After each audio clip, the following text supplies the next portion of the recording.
కాలంతో పాటు మనిషిలాగే పెరిగే విగ్రహం గురించి ఎప్పుడైనా విన్నారా? నేను చెప్పే ఈ కథ ఒక చిన్న ఊరిలో ఉన్న ఒక చిన్న బావితో మొదలైంది.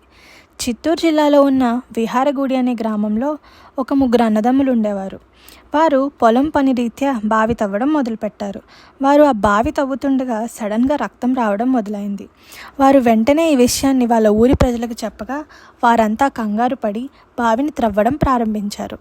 వెంటనే అందులోంచి ఒక వినాయకుడి విగ్రహం బయటకు వచ్చింది. అప్పటి నుంచి ఇప్పటి వరకు ఆ విగ్రహాన్ని స్వయంభూ అని ఆ బావిలోనే ఉంచి పూజలు చేయడం మొదలుపెట్టారు. ఇప్పటికీ ఆ బావిలోని నీరు ప్రవహిస్తూనే ఉంటుందని అక్కడి పూజారులు చెప్తారు. పొలం కోసం తవ్విన బావి నుండి ఎప్పటికీ ఎండకుండా నీరు ప్రవహిస్తూనే ఉంటుంది కాబట్టి ఈ ఊరికి కాణిపాకం అని పేరు వచ్చింది.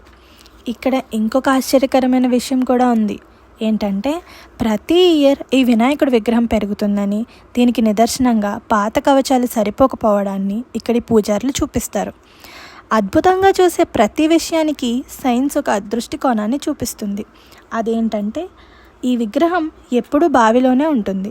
బావిలో ఉండడం వల్ల నీరు పైకి వచ్చేటప్పుడు వాటిలో ఉన్న మినరల్స్ విగ్రహం మీద స్లోగా డిపాజిట్ అవుతాయి. దీన్నే సైన్స్లో మినరల్ ఎక్రేషన్ అంటారు. ఇది సడన్గా కనిపించే చేంజ్ కాదు, కొన్ని ఇయర్స్కి బయటపడుతుంది. అందుకే ఆ విగ్రహం కొలతలు మారతాయని అంటారు. అయితే ఇది సైన్స్ చెప్పే ఒక సంభావన మాత్రమే. ఎందుకంటే సైన్స్ అద్భుతాన్ని వివరించగలదు, కానీ భక్తి అద్భుతాన్ని అనుభవించడాన్ని నేర్పిస్తుంది. ఇక్కడ విషయం కాణిపాకంలో వినాయకుడు పెరుగుతున్నాడా లేదా అని కాదు, మనం చూస్తున్న దృష్టి కరెక్ట్గా ఉందా లేదా అన్నది ఇంపార్టెంట్.